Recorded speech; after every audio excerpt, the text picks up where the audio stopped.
bilang isang Katoliko, ginawa natin yung ating tradisyon na magbisita iglesia tayo.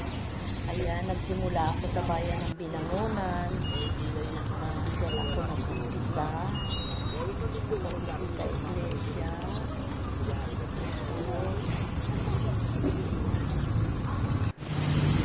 Kasunod ang bayan, ang lugar ng Darangan. Ayan ang pangalawa kong binisita dahil dapat ito ng simbahan.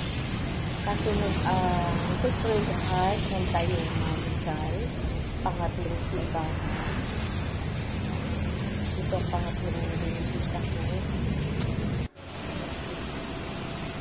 Ito ang kaganapan sa loob. Marami silang nakalagay ng santo. Yung tradisyon ng Pilipino ay bisita iglesia tayo. Ako lang mag-isa ang lumakad. So, ang kasunod nito ay Bayan ng Angono, St. Clement Church, dyan sa Bayan ng Angono, pang-apat na binisita kong simbahan. At ang panlima ay dito sa taas, sa Church in the Sky, dito sa Muson, sa taas. Ayan, walang tao, saradong-sarado, dyan lang tayo sa labas. Diyan lang ako nanalangin, walang katao-tao. Napakatarik nitong simbahan na to, pero narating ko.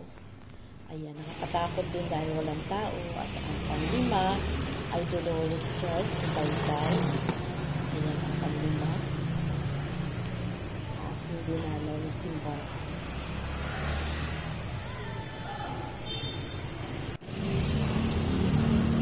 So, ang pang-anim na dinalaw kong simbahan ng Cainta Rizal, kung saan dito kami nagpabinyag ng aming panganay na anak sa simbahan ng Cainta. Makaganda ang loob niya. Ito yung loob niya. Ganda-ganda. Maganda ng loob ng simbahan na ito. Aming ganap na lumigaya sa'yo.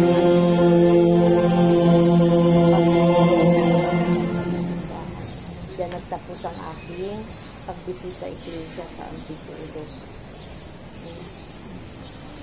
Alauna na rin ako nakabalik ng bahay. Umpisahan ko siya alas 5 ng umaga. Yan. Diyan sa parte niyan. Tapos na ako, papalabas na ako, papauwi na